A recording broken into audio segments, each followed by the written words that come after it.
MC itu kan menjalin hubungan emosional dengan para audiens. Bener. Beberapa audiens tuh Kak kadang-kadang dia tuh nggak mau dengar apa. Terus MC itu gimana Kakak cara membangun hubungan emosional dengan mereka gitu?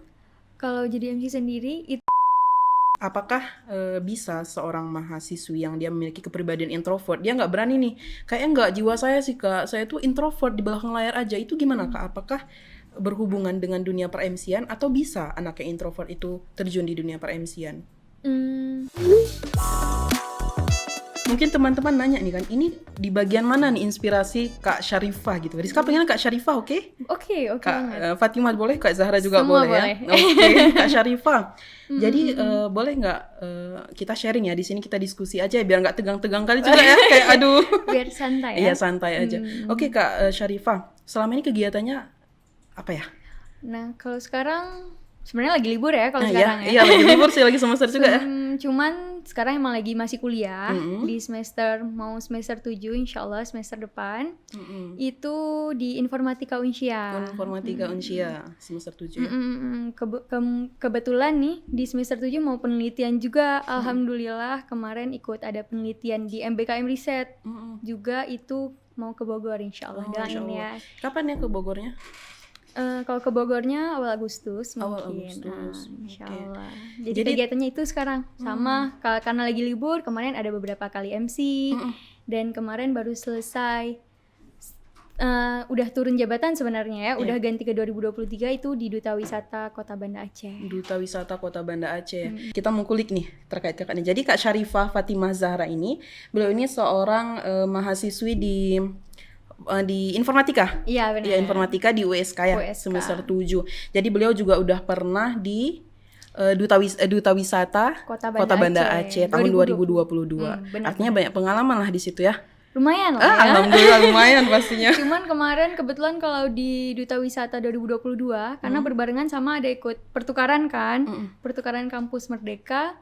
Jadi itu agak 5 bulan yang jatahnya 1 tahun menjabat, jadi 5 bulan kemakan di Bandung untuk kuliah di sana. Itu kampus Merdeka tadi ya? Iya. Oke. Jadi Kak Syarifah, dari pengalaman yang Rizka dengar nih dari yang kakak tuturkan gitu kan, artinya menjadi seorang mahasiswi, lalu menjadi seorang ambasador, lalu menjadi seorang MC. Artinya kan bukan satu orang aja yang kakak peranin di sini. Iya. Kakak menjadi seorang mahasiswi, menjadi ambasador, menjadi anak di rumah ya dari orang tua pasti juga gitu. Artinya kita harus memanage waktu nggak sih? Benar, itu kakak gimana sih memanage waktunya biar bisa tercapai itu? Orangnya juga anak rumahan banget ya. Jadi kalau apa-apa misalnya sebelum keluar dari rumah itu biasa pasti segala hal yang di rumah, apalagi anak perempuan, ada adik ya, tapi anak perempuan pertama gitu pasti ya urus rumah dulu sebelum kita keluar. Kemudian ya kalau misalnya di kampus, nah sekarang kalau di kampus pun lumayan banyak kegiatan kayak MBKM gitu-gitu ya, kampus Merdeka. Jadi lumayan memberikan peluang untuk mahasiswa-mahasiswa untuk bisa keluarlah dari kampus gitu. Contohnya kayak kemarin juga ikut pertukaran mahasiswa jadi awalnya yang karena anak rumahan nggak pernah juga dikasih kuliah di luar gitu ya. Jadi ada kesempatan untuk kuliah di luar. Kemudian MC itu biasanya kalau misalnya ada tawaran misalnya di kampus ada kegiatan atau ada kegiatan-kegiatan himpunan atau yang lainnya, itu biasa kalau manage waktunya yang pertama pasti pagi itu kalau bisa kamar ya. Kalau kata Umi itu sebelum keluar rumah kamar yang paling harus dilihat terlebih dahulu. Jadi seseorang akan bisa memanage waktunya atau rapi di luar rumahnya ketika dimulai kamarnya udah rapi. Biasa kalau Umi tuh. Nah, terus pasti kalau dimulai dari rumah, kemudian kalau ke kampus ya sesuai jadwal waktu. Sesuai jadwal. Tapi kan kita sebagai mahasiswa pasti banyak waktu-waktu mungkin yang bisa diisi dengan kegiatan-kegiatan lain. Nah, contohnya kemarin coba juga diajak sama sepupu itu ikut Duta Wisata. Sebenarnya itu lumayan, belum pernah sama sekali ya ikut ajang-ajang seperti Duta Wisata. Cuman ini rupanya ketika Zahra mencoba ada positive vibes baru atau ya mungkin nggak pernah Zahra dapatkan dari lingkungan-lingkungan lain, itu Zahra dapatkan di Duta Wisata. Jadi ya emang kita sebagai mahasiswa ketika ada kosong, kalau bisa kalau SMA kan dulu Zahra MOSA ya, jadi dia asrama. dari pagi sampai malam udah terjadwal kegiatannya, Wow, ya kan? dari pagi sampai malam. Kalau di Mosa dia pagi sampai sore kegiatan sekolah dan prosus, kegiatan program khusus, kemudian malamnya ada pengajian kan ya kalau di Mosa. Nah sekarang ketika kuliah otomatis kan atur waktu sendiri, di mana kuliah udah nggak dari pagi sampai sore, paling ada pagi aja. Jadi karena terbawa juga suasana dari Mosa yang lumayan full, jadi bagaimana mengisi kekosongan waktu itu. Misalnya kemarin coba jadi duta wisata, daftar duta wisata, kemudian juga ada ikut beberapa MC kalau ada diajak MC, dan juga kegiatan-kegiatan himpunan. Itu sih. Jadi sebagai mahasiswa kalau misalnya MC sendiri tuh biasa malam tuh, biasa setelah tugas atau apa, misalnya ada tugas gitu ya. Itu baru kita coba misalnya ada kegiatan apa, coba dirincikan gitu-gitu. Kemudian juga kalau sekarang apalagi di semester 7 itu sambil cari-cari magang kan ya, sambil kalau ada peluang-peluang yang bisa kita merasa kita cocok nih dengan peluang tersebut. Cuman kadang-kadang kalau Zara merasa juga sebagai generasi Zara nih Kak ya, kemarin sempat Covid kan ya lama. Jadi udah terlalu nyaman dengan berleha-leha di rumah gitu ya. Udah terlalu nyaman dengan santai-santai di rumah. Jadi Zara juga merasa sekarang kok bergerak dikit kayak aduh harus self reward gitu. Self reward harus baru ngerjain tugas satu udah aduh harus rebahan nih. Cuman kadang-kadang itu sih yang sekarang lagi Zahra coba, mungkin ikut beberapa kegiatan supaya dulu energi-energi yang waktu SMA yang full itu kembali ada gitu di masa-masa kuliah. Seperti contohnya juga alhamdulillah ini ada kemarin peluang penelitian Kak ya. Peluang penelitian itu jadi Zara berharap bisa cepat skripsi lah gitu. Jadi ikut penelitian di Bogor untuk mengisi waktu juga di Juli ini sampai Agustus. Jadi gitulah, kalau ada peluang ambil insya Allah pasti ada waktunya, ada jalannya gitu. Rizka lihat tadi, Rizka dengar ya, dari awal sudah tertata dari bangun tidur sampai tidur lagi udah tertata, terjadwal gitu. Otomatis kakak ketika udah masuk kuliah itu udah nggak merasakan terlalu ribet gitu ya. Bangun tidur itu harus list nggak sih? Iya, targetnya hari ini kemana? Kalau misalnya nanti udah terbengkalai kan, aduh rusak semuanya nanti. Orang pintar, cuman misalnya banyak kadang kesempatan datang. Kadang Zara sendiri juga merasa kadang mampu nggak ya untuk ambil. Kadang-kadang jiwanya kayak ini sebenarnya mampu nggak ya? Cuman kayaknya ini nggak datang 2 kali gitu. Ada peluang untuk Zara mengambil, cuman walaupun kadang kita merasa minder, cuman sebenarnya kalau kita mau, kita akan berusaha pastinya ketika kita sudah ambil peluang itu kan Kak ya. Jadi ngambil peluang salah satu, cuman ya sesuai dengan apa yang udah kita ambil juga, jangan seambrek-ambrek diambil juga gitu ya. Artinya nanti kalau udah kita pandai manage waktu sih, biasanya kita tuh bakalan bisa memprioritaskan yang mana gitu. Benar. Tapi memang kalau kunci utama Zahra sih, setiap bangun pagi itu atau malam sebelum tidur itu bakal list dulu tuh. Bahkan hal-hal terkecil pun, misalnya Zahra WA seseorang kan, itu bahkan Zahra list juga. Karena misalnya juga berkaca dari diri sendiri ya, terkadang kalau udah bangun pagi udah lupa nih apa mau ngerjain apa hari ini. Jadi bahkan itu ada satu buku khusus untuk to do list per hari. Jadi hari ini sampai hal terkecil apa, misalnya pergi ke sini nih hari ini, terus tadi ambil surat di kampus itu di list. Karena sekecil apapun yang kita lakukan itu akan bermakna untuk diri kita dan untuk waktu kita kan pastinya gitu. Jadi karena apa, al-waktu kasaif ya, waktu tuh kayak pedang nggak sih? Aduh, masa Covid udah setahun 2 tahun kan, kita tuh emang terbengkalai sekali. Jadi kakak berarti udah bisa mengembalikan ya untuk manage waktu. Alhamdulillah sekarang sudah udah bisa. Lumayan merasa, dulu bener-bener kok kadang-kadang apalagi kita ada sosial media, TikTok, rebahan baru 15 menit aja lah. Udah 2 jam, udah tahu karena kita nggak tahu mau ngerjain apa hari itu gitu. Kan Rizka ada dengar nih kakak tadi menjadi MC ya. Gimana Kak? Boleh nggak cerita sama teman-teman kenapa bisa terjun ke dunia pembawa acara MC? Gimana Kak? Sebenarnya kalau Zara sendiri MC itu setelah yang paling pertama kali yang betul Zara merasakan MC itu ketika SMA ya. Cuman setelah Zara lihat-lihat lagi, ternyata Zara dari SD juga MC. Alhamdulillah, terlupanya setelah lihat dulu pernah MC, dulu kan SD IT Nurul Fikri. Jadi dulu pernah MC, teringat itu pas acara ulang tahun sekolah itu MC. Baru ingat MC waktu acara ulang tahun sekolah. Maulid itu pas SD dulu. Kemudian di SMP itu biasa karena SMP-nya ada SMP SMA, jadi biasanya jadi MC kakak-kakak SMA ya kan ya. Kemudian kembali lagi itu MC di acara di SMA. Nah, jadi kalau Mosa itu jadi dia ada acara flash, itu acara terbesarnya Mosa. Jadi itu tuh pencarian MC-nya dari kelas 1. Nah, itu kan dari dulu emang pengen banget jadi MC di Mosa gitu. Akhirnya itu benar-benar belajar, terus tanya-tanya ke kakak-kakak angkatan di atas kan. Jadi gimana sih Kak bisa jadi MC? Alhamdulillah seleksi lolos jadi MC di Mosa. Itu pertama kali jadi MC kelas 1. Kelas 1. Waktu flash. Nah, biasanya tahun berikutnya kita kan yang ngajarin adik-adik tuh. Tiba-tiba tahun berikutnya Zahra lagi yang jadi MC nih. Zahra lagi jadi MC, kemudian kelas 3-nya nggak jadi MC, ada di kuliah beberapa kali jadi MC. Kemarin kayak pembukaan USK Fair. Itu biasa Zahra MC formal. Oh, MC formal. MC formal. Karena ini Kak disclaimer dulu. Jadi MC itu ada MC formal, setelah itu ada semi formal. Semi formal, ada informal. Berarti Kakak lebih bergelut di formal gitu ya? Awalnya gitu. Awalnya gitu. Ya, masih awalnya. Awalnya gitu formal kan, emang udah karena dari SMA juga ya paling dilatih MC itu ketika SMA. Jadi merasa beruntung juga dilatih sama kakak-kakak hebat dulu di SMA jadi MC. Kemudian pertama kali cobain informal itu di band competition USK Fair.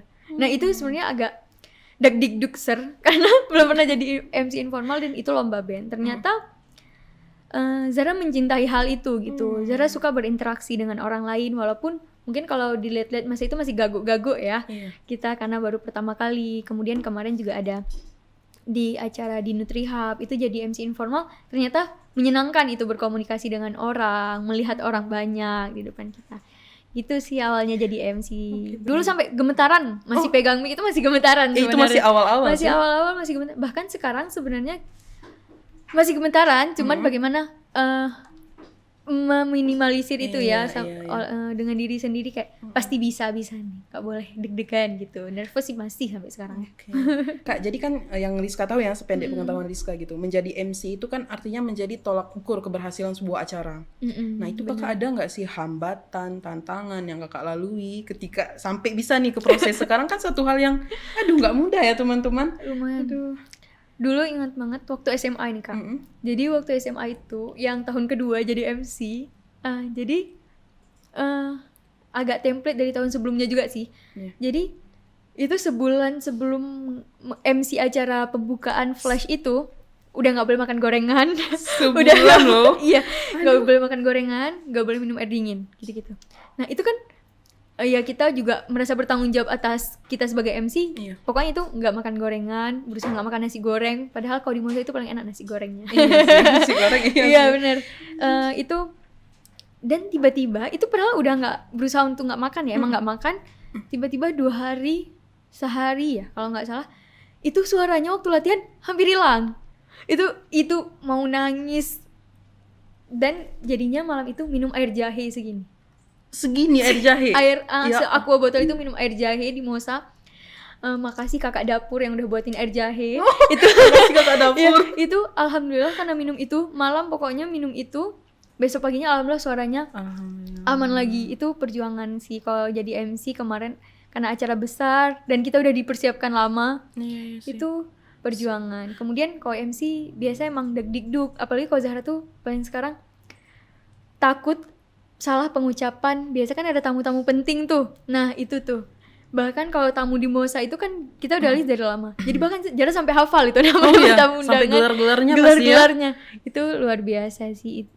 Kalau tantangannya sih gimana kita bisa mengontrol diri kita, menjaga kesehatan tubuh kita. Apalagi kalau kita udah lama latihan dan hari-hanya. Kemudian tamu-tamu penting yang ada di acara. Dan juga bagaimana kita bisa memanage ketika apalagi kalau acara kan pasti tiba-tiba ubah rundown, ini. Jadi gimana kita mempersiapkan diri mental untuk kejadian-kejadian itu sih kalau jadi MC. Berarti penting banget tuh konsistensi nggak sih? Sebulan bukan sehari 2 hari Kak, kita persiapin 30 hari. Lalu ada kendala, suara kita tiba-tiba hilang kan. Wah, luar biasa Luar sih. biasa sih. Rizka aja lihat luar biasa banget sih. Cuman itulah ya, awal-awal mula jadi MC. Iya, kalau MC itu kan menjalin hubungan emosional dengan para audiens. Benar. Beberapa audiens tuh Kak kadang-kadang dia tuh nggak mau dengar apa. Terus MC itu gimana Kakak cara membangun hubungan emosional dengan mereka gitu? Kalau jadi MC sendiri itu yang pertama tuh eye contact juga penting ya. Oh yes. Dan bagaimana kita memberikan mimik wajah, gestur tubuh. Jadi kalau istilahnya tuh bagaimana teman kita harus berbinar-binar gitu. Berbinar-binar. Gimana istilahnya? Jadi orang pun ketika melihat kita nggak datar, ada bahwa nih kita semangat nih memandu acara ini, kita senang mereka hadir di kegiatan kita, dan juga yang pasti senyum. Jadi ketika kita nggak tahu kapan orang melihat ke kita gitu kan ya, tiba-tiba kita lagi susah mukanya kan, orang jadi kayak kenapa nih MC-nya, jadi betul. itu. Jadi gimana kita, itu juga bagian dari latihan sebenarnya, senyum, buat gestur, dan juga bagaimana kita mengontrol emosi kita lah ketika menjadi MC gitu. Oke. Kan mood tracker seseorang tuh kan beda-beda, kadang-kadang stabil, kadang-kadang lagi down. Kakak pernah nggak sih menerima job di kala kakak lagi masa-masa down? Itu gimana tuh? Sedangkan kita harus profesional nggak sih jadi MC? Kita harus muka kita tuh harus semangat 45, selalu memberikan vibes positif sama orang lain kan? Itu gimana kakak tuh menghadapi hal-hal seperti itu?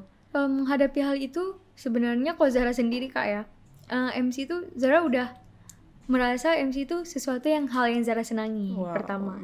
Jadi pernah ada satu momen itu hal itu terjadi ketika di Mosa juga. Itu MC semi formal itu ketika sebenarnya yang perempuan yang seharusnya jadi MC tapi nggak bisa di saat itu dan detik itu harus diganti. Zahra sebenarnya itu Zahra baru selesai nangis Kak, karena tiba-tiba MC-nya nggak ada dan mendadak harus diganti MC karena Zahra yang bertanggung jawab untuk MC pada hari itu. Itu nangis hari itu, cuman gimana acara harus terus berjalan kan ya. Gimana kita sebagai penanggung jawab juga, terakhir Zahra yang menggantikan menjadi MC detik itu juga dengan rundown yang seadanya. Iya, seadanya lah. Tapi ternyata setelah Zahra kan apalagi dagdikduk itu semi formal, belum pernah.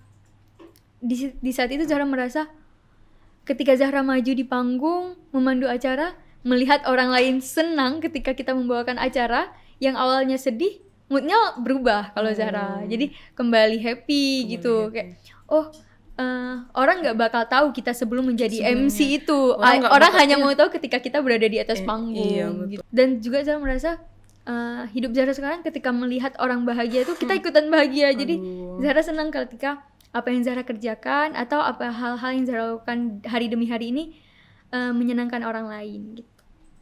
Keren sih. Berarti nggak gini ya, kan ada sebagian tipe orang tuh istilah SMS, senang melihat orang susah, lalu susah melihat orang senang. Alhamdulillah di sini Kak Syarifah teman-teman senang melihat orang senang. SMS. Jadi ya.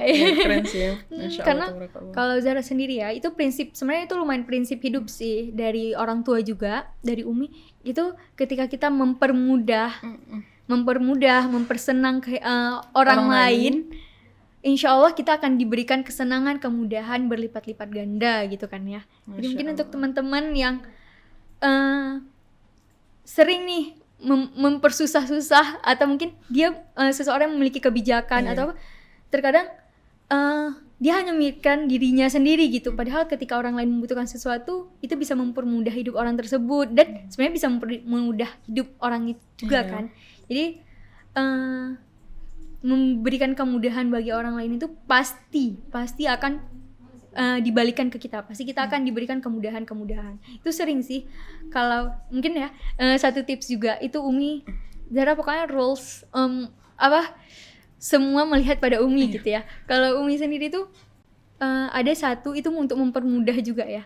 Mungkin tipis-tipis Zahra bilang itu baca subhanallah walhamdulillah wala ilaha illallah Allahu akbar. Itu zikir Fatimah gitu, atau zikir Fatimah itu segala hal yang kita lakukan hari ini ketika kita merasa kesulitan terus kita mencoba untuk mengamalkan itu insya Allah setiap hari itu mudah. Contoh hari ini ya, sebenarnya hari ini lumayan crowded nih. Tadi ada beberapa kegiatan yang harus ini, dan tadi sepanjang coba zikir itu kan, alhamdulillah dipermudah sampai sini. Jadi mungkin untuk teman-teman bisa coba zikir-zikir itu ketika merasa harinya nih sulit atau harinya nih gimana ya, berat Iya, gitu. kok berat kali kehidupan. Rupanya kita kurang zikir, teman-teman. Kurang zikir. Jadi kita harus selalu zikir ya, harus mengingat Allah. Bagian gitu dari kemudahan. Bagian dari kemudahan. Kak Syarifah, jadi kan kita nih di era digital ya, kita banyak melihat anak-anak muda sekarang itu, kan mereka itu banyak melabeli dirinya tuh sebagai berbagai kepribadian. Ada yang introvert, extrovert, ambivert gitu kan. Jadi kakak gimana nih? Apakah bisa seorang mahasiswi yang dia memiliki kepribadian introvert, dia nggak berani nih, kayaknya nggak jiwa saya sih kak, saya tuh introvert di belakang layar aja, itu gimana kak? Apakah berhubungan dengan dunia per-MC-an atau bisa anak yang introvert itu terjun di dunia per-MC-an? Sebenarnya kalau menurut Zara sendiri ya, ketika seseorang introvert terjun ke dalam dunia MC, itu kembali kepada dirinya sendiri. Dia sebenarnya kan MC itu mau dan tidak mau, itu pilihan. Ketika orang ambil ke jalur MC, itu sebuah pilihan. Tapi ketika dia emang ada keinginan untuk ke bidang itu, ada kemauan ada gitu kemauan, itu pasti dia bisa. Cuman ketika emang dia tidak ada kemauan, mungkin dia tidak ada kemauan nih untuk ke MC, cuman ada keterpaksaan, itu mungkin akan sulit ya ketika dia, karena menurut saya juga seseorang itu introvert emang ada pada dirinya yang mungkin dia susah bersosial, emang dunianya bukan berjumpa orang banyak, tapi ketika ada keinginan itu pasti bisa. Karena banyak juga teman-teman Zahra yang Zahra lihat awalnya introvert, kemudian ada tawaran MC dan dia ada keinginan nih mau mencoba, itu dia membuka diri untuk hal itu, maka dia akan belajar, pasti bisa. Tapi ketika seseorang introvert dipaksa untuk terjun ke dunia itu, tidak ada kemauan, tidak ada keinginan untuk belajar, lumayan mustahil ya. Karena sesuatu bisa terjadi ketika seorang ada kemauan untuk belajar kuat, gitu ya. Berarti kita harus bedakan nih mana anak introvert, mana anak pemalu. Karena orang introvert itu belum tentu pemalu kan depan orang rame. Belum tentu pemalu. Karena kalau orang yang pemalu itu bakalan malu terus depan orang rame gitu. Karena dia pemalu, bukan karena label. Bukan bidangnya untuk berada di depan orang ramai. Kak Syarifah, dari awal Rizka bicara di sini dan kakak kasih sharing-sharing kehidupan kakak gitu kan, dari awal sampai detik sekarang nih ya. Jadi apa sih sebenarnya motivasi kakak di belakang ini? Kok motivasi ya? Motivasi. Kalau dibilang motivasi, sebenarnya sekarang itu motivasi utama untuk Zahra terus berkegiatan, berkarir itu yang pastinya kedua orang tua dan juga Zahra ingin menjadi apa di masa depan. Menjadi apa di masa depan? Kan kita termotivasi karena ada tujuan, apa yang kita inginkan di masa depan gitu. Jadi kalau sekarang terus berkegiatan, karena Zahra ingin suatu saat itu yang pastinya bisa membahagiakan orang tua Zahra. Dimana luar biasa sekali apa yang mereka telah berikan ya di hidup, mau pelajaran hidup, dari bayi diurus sampai sekarang itu, kalau kita lihat-lihat lagi orang tua itu luar biasa ya. Kayak kadang kalau Zahra sekarang itu kalau mengingat orang tua itu, misalkan kadang-kadang kita sering, apalagi udah dewasa nih dan banyak mendengar TikTok tentang gen milenial, gen Z yang ini cara didiknya udah beda nih. Kadang-kadang orang tua seharusnya nggak gini, nggak gitu, udah lumayan agak berbeda, apa istilahnya parenting gitu lah ya. Gitu ya. Nah kalau menurut Zahra sendiri, sebagaimanapun perubahan jenis-jenis parenting masa sekarang itu, orang tua pasti akan memberikan yang terbaik dan anak tidak boleh sekalipun membantah atau menyakiti hati orang tua. Bagaimana orang mungkin alhamdulillah Zahra diberikan orang tua yang luar biasa, baik, penyayang, support dalam segala aspek kehidupan Zahra selalu dituntun ke arah yang benar gitu. Mungkin ada beberapa yang orang tuanya mungkin agak kurang baik, itu Zahra sering mungkin ada juga beberapa teman curhat gitu. Itu bagaimana kita bisa coba kita jangan melihat yang nggak baiknya, tapi bagaimana kita mungkin ada sisi yang nggak baiknya, tapi kita ambil sisi positifnya. Yang dimana tidak membuat kita benci kepada mereka. Bagaimanapun seburuk apapun orang tua, mereka tetap menjadi orang tua kita. Jangan sampai ketika mereka memberikan yang terbaik, kita jadi satu hal kecil yang nggak baik mereka berikan ke kita, kita langsung kenapa ya orang tua aku gini, kenapa orang tua aku, pokoknya aku nanti waktu besar nggak mau ini ke orang tua gitu-gitu. Karena menurut Zahra bagaimanapun kita sudah dilahirkan di dunia ini, itu suatu anugerah yang luar biasa. Itu pilihan kita sekarang. Bagaimana kita mau menjadi orang yang ke arah positif atau ke arah negatif. Dimana ya tetap kalau menurut Zahra orang tua ketika kita sakiti hatinya tetap kita yang berdosa gitu kan. Jadi Zahra juga merasa ketika ada orang tua, kita mendahulukan keinginan orang tua, insya Allah keinginan kita kedepannya akan dimudahkan gitu. Kemudian selain orang tua, motivasinya juga Zahra ingin menjadi orang yang lebih baik, bisa membahagiakan banyak orang gitu. Jadi Kak, selain tadi dunia per MC-an ya, sekarang kita balik ke beasiswa. Jadi Kakak ini salah satu mahasiswi yang mendapat beasiswa BPSDM selama kuliah di USK ya. Iya. Oke, itu gimana Kak ceritanya? Kenapa bisa bisa ke jalur itu gitu? Alhamdulillah kemarin dapat beasiswa dari pemerintah Aceh itu untuk 4 tahun kuliah ya. 4 itu tahun, beasiswa berprestasi. Jadi dulu emang lumayan target itu dari SMA sebenarnya. Dari SMA. Jadi kan kita prestasi-prestasi SMA yang kita daftarkan ketika mau masuk kuliah ke pemerintahan Aceh. Nah itu satu hal yang unik. Jadi nggak unik juga sih. Alhamdulillah Zahra itu ada beberapa prestasi di SMA itu FLS 2N. Itu luar biasa sih perjuangan. Zahra sekarang percaya kalau hasil itu sesuai dengan perjuangan, sesuai dengan usahanya gitu.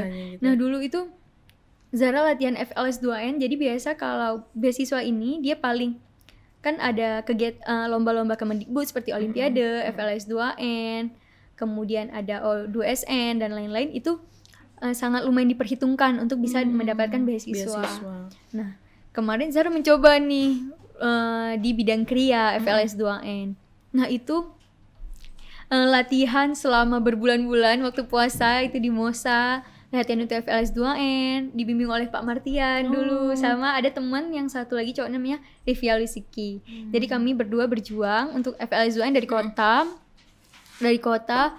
Nah ketika latihan itu saya kira hanya ujiannya ketika kita latihan berjuang berusaha.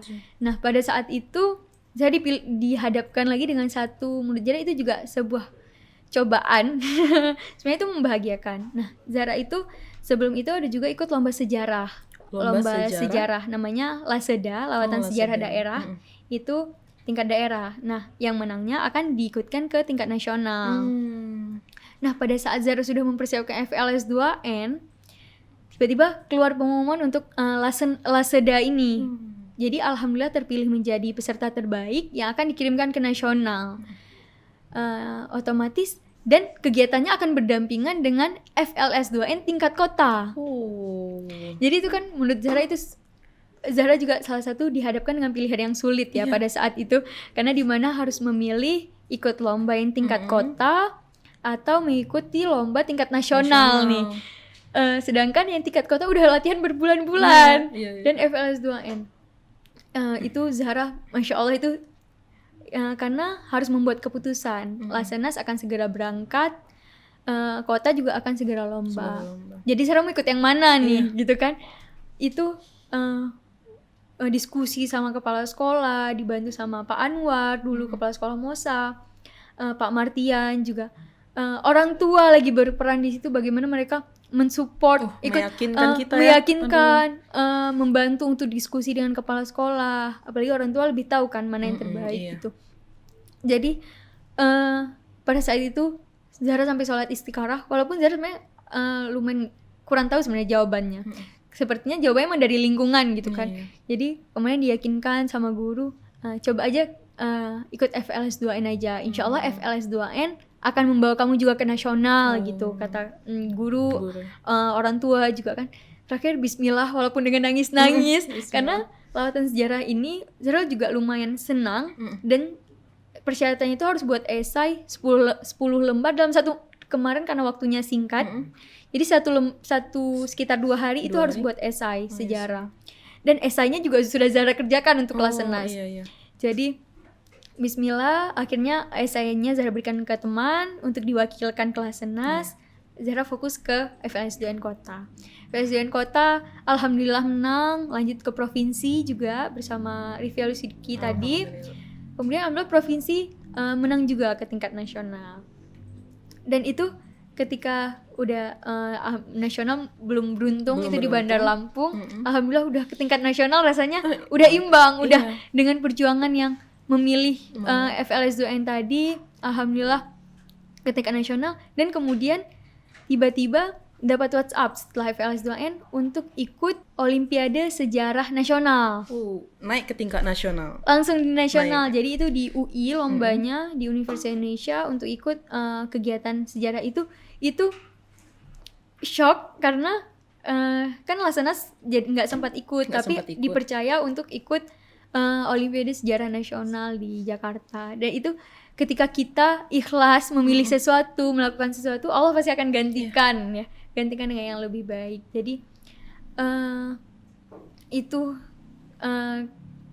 kegiatan-kegiatan yang lumayan ini ya kalau di perjuangan ya, di perjuangannya gitu ya. sangat. Makanya emang harus patuh sama orang tua ya. Jangan mengedepankan ini salah nih, parenting orang tua dulu salah, lain rusak kita ya, rusak kita boleh mengambil ilmunya, cuman kita tidak boleh menyakiti hati orang tua. Iya, betul. Pasti ada caranya. Terima kasih banyak. Ini sebelum kita tutup nih ya, ada nggak closing statement buat teman-teman di rumah? Kalau untuk teman-teman di rumah, mungkin ya Zahra mau bilang kalau Zahra sekarang itu saat tadi prinsip utamanya kita harus menyenangkan orang lain. Selain itu kita harus menjadi seseorang tuh yang positive vibes gitu. Kalau bahasa anak gaul sekarang, dimana kita berpikir husnuzon ya Kak ya. Jadi kita apapun yang pilihan kita, kesusahan yang di hadapan kita, atau mungkin ada orang-orang yang tidak baik di sekitar kita, coba kita berpikir positif. Nah, karena menurut Zahra berpikir negatif itu pertama membuang-buang energi kita. Yang kedua, kitanya juga tidak akan maju, kita hanya memikirkan keburukan orang lain.